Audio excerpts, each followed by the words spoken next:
আজকের ভিডিওটা হচ্ছে আমরা মেলায় গিয়ে কি কি খেলাম সেটাই তোমাদের সাথে শেয়ার করবো। তো হ্যালো গাইস, কেমন আছো সবাই? আমি সাথী, তোমাদেরকে সবাইকে ওয়েলকাম আমার ভিডিওতে।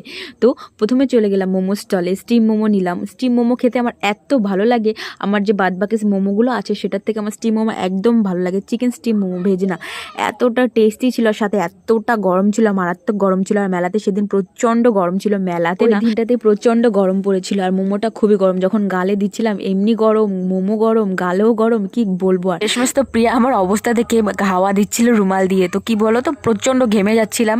আর গালেও মোমো দিয়েছিলাম, গরম ছিল, তার জন্য হাওয়া ছিল। তো প্রথমত মেলায় যাব, দ্বিতীয়ত প্রাণ ভরে মন খুলে খাবো না সেটা কখনো হয়? সামনে বাঁধবে সেটাই খাবো, মন ভরেই খাবো, তাই না? তোমরা কারা কারা এরকম মেলায় গিয়ে খেতে ভালোবাসো প্লাস মেলায় গিয়ে খাওয়া মিস করো না, সেটা আমাকে কমেন্ট করে জানিও, ঠিক আছে?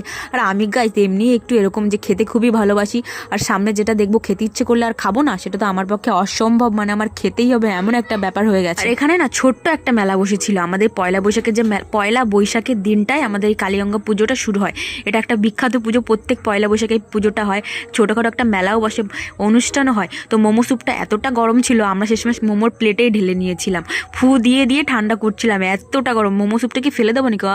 মোমো স্যুপটা তো আরও খুব ভালো লাগে। দেখো আমরা চেস করলাম মোমোর স্যুপ দিয়ে। তারপরে দাদুর সাথে আমার দেখা হলো, দাদু আমাকে 20 টাকা দিল খাবার খেতে। কি বলো তো, 20 টাকা। বললাম দাদু টাকা দাও, খাবার খাবো। তো দাদু 20 টাকা দিল। তোমরা কে কে দাদু ঠাম্মার কাছ থেকে টাকা নাও বলো তো? তারপর 20 টাকা নিয়ে চলে গেলাম আইসক্রিম খেতে। এই আইসক্রিমটা যা লাগে না গাইস, আর রাবড়ির, এটা আমুল না কোল্ড, তো ভয়েস দিতে দিতে না মাঝে মাঝে এরকম তুতলে যায়, কিছু মনে করো না প্লিজ। আর আইসক্রিমটা দেখো খুব টেস্টি ছিল, এটা 10 টাকার আইসক্রিম, কেউ বলবে?